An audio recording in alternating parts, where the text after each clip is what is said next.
Apstīsim, kā izskatās konkrēta raksta skatījums ScienceDirect datubāzē.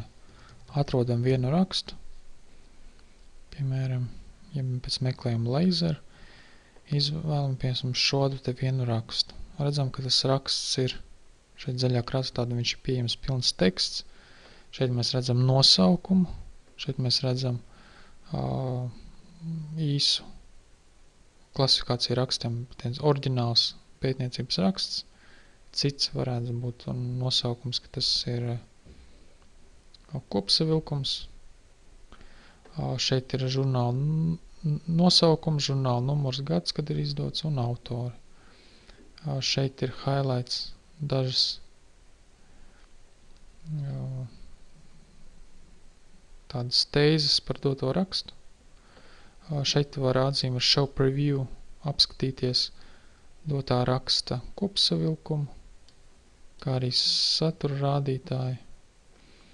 Šeit var redzēt attēlus dotajam rakstam. Un citētos rakstus nosaukums. Te var arī aiziet uz saistītiem rakstiem, kas būs raksti, kas ir, kuros ir līdzīgi atslēgas vārdi kā dotajā rakstā, un citi raksti, kas ir related reference work articles, nozīmē raksti, kuri līdzīgi pietiekoši daudz atsaucās uz rakstiem, uz ko ir atsaucies dotais raksts. Un PDF nozīmē, lai lejuplādētu doto rakstu. Ja iet savukārt uz nosaukumu, tad dotais raksts atverās ScienceDirect portālā. Un šeit ir redzams centrā tātad žurnāla nosaukums, kurā dotais raksts publicēts, žurnāla izdevums, žurnāla attēls, šeit būs raksta nosaukums, te raksta autori, vieta, no kurienes ir dotie autori, tad ir raksta DUI numurs, un šeit ir ātrais links uz jautājumu priekš pārpublicēšanas vai par atļaujām. Doto rakstu tātad var šeit centrālā slejā skatīt uz leju. Kreisajā pusē savukārt ir iespēja skatīties satura rādītāju dotam rakstam. Šeit ir tāda iespēja atķiksēt show thumbnails in outlines, nozīmē satura rādītāju rādīt arī vēl kādus linkus. Šoreiz tās ir bildes, vai arī rādīt tikai satura rādītāju. Tas ir šeit. Te augšā ir parādīts atkal links uz PDF, ka jūs varat lejuplādēt doto rakstu. Kreisā pusē ir export citation, iespēja eksportēt atsauci uz doto rakstu. Šeit viņš piedāvā, ka doto rakstu var saglabāt, kā citējumu, tur būs tikai nosaukums, autors un žurnāla numurs, vai arī citējumu kopā ar kopsavilkumu, un šo citējumu var saglabāt dažos formātos. Šeit piedāvā RIS, kas ir priekš programma, piemēram, EndNote, tad ir citiem, piemēram, Reference Works Direct portālam, vienkārši kā plain text vai bibtext formātā. Tad, kad izvēlos, var nolikt export, un tad šeit arī atverās žurnāla konkrētā raksta tāds citējums. Šeit redzam tādu autoru, raksta nosaukums, žurnāla nosaukums, un tad šeit būs DUI indeks, šeit savukārt links, kādā ScienceDirect mājaslapā dotais raksts bija pieejams, un šeit ir vēl pieminēti atslēgas vārdi. Te ir vēl sadaļa More Options, piemēram, te var email article šo rakstu var, vai atsauci šo rakstu var un linku nosūtīt e-pastā sev jeb kādam citam. Var uzlikt atgādinājumu par jaunajiem žurnāliem par jauniem rakstiem dotajā žurnālā. Un šeit pierādīts show thumbnail images, parādīt šos te žurnāla attēlus. Ja skatāmies centrā, tad redzam gan tekstu, gan arī kādus attēlus. Attēliem pieejams šeit ir opcijas, ka šeit var lejuplādēt pilnu izmēru, lejuplādēt kaut PowerPoint attēlu vai arī skatīties darba vietā. Darba vieta šeit ir labā pusē domāt. Bet vēl tātad, kā es tikko skatās rakstu uz leju, tā augšējais šis loks pazūd. Savukārt, ja atkal rakstu uzliek uz sākumu, tad šeit parādās augšējais loks, kur parādās Sievers un Sign Direct šīs te izvēles. Labajā pusē savukārt ir vairākas sadaļas. Tagad ir atvērta viena no sadaļām, ja aiztais viss ciet, mēs redzam šeit ir 4 sadaļas. Bibliogrāfiska informācija, citēšana un saistītie raksti, aplikācijas un darba virsma. Darba virsma bija tā, kas iepriekš tika minēta. Šeit ir piemēram tā, kā atzīmē piemēram raksta autoru, un šeit labā pusē parādās papildus informācija par to, kādā augstskolā viņš strādā. Vai arī atsauci, ja tekstā skatās atsauci uz rakstu, tad es skatos kādu piemēru. Piemēram 14 atsauci, tad šeit labā pusē tieši parādās dot atsauci. Tas ir ērtāk šādi te lietot. 16 atsauci, šeit labā pusē parādās šī te atsauci. Ja savukārt iet uz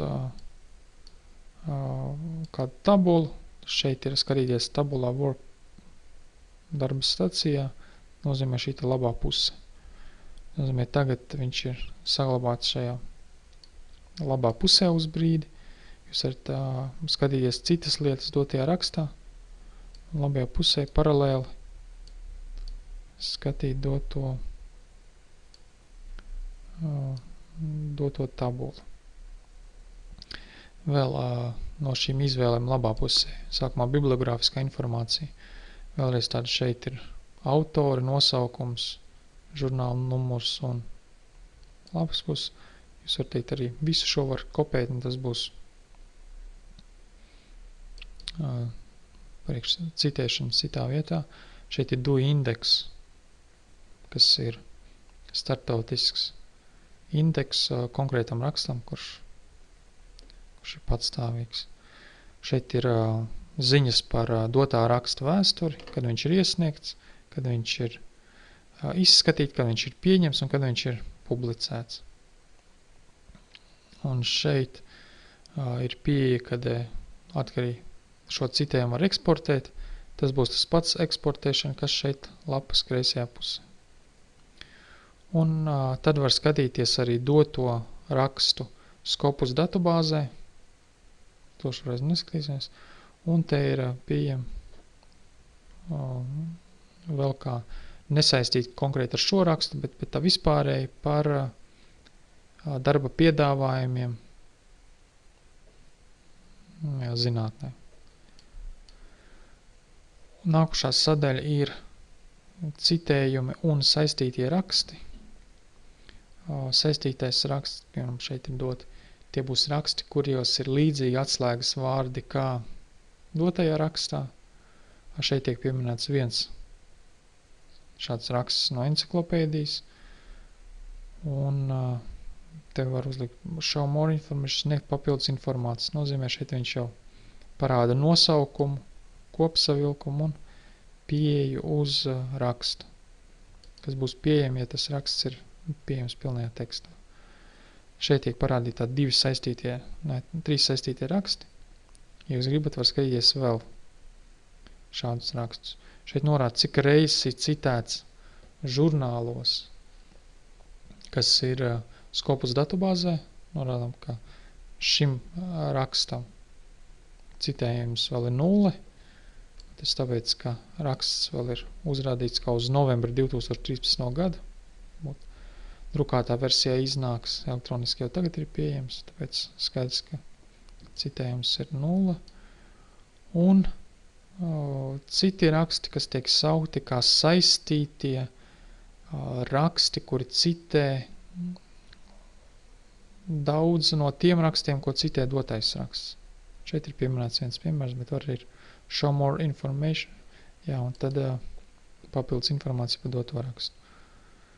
Ja dotais raksts ir pieejams, tad PDF atvērsies kā dokuments. Ja viņš nebūs pieejams, tad atvērsies kā sadaļa, kad šo dokumentu var iegādāties. Un šeit zemāk ir kaut kādi reklāmas stends saistībā ar zinātni. Nākušā sadaļa ir aplikācijas un citas izmantošana.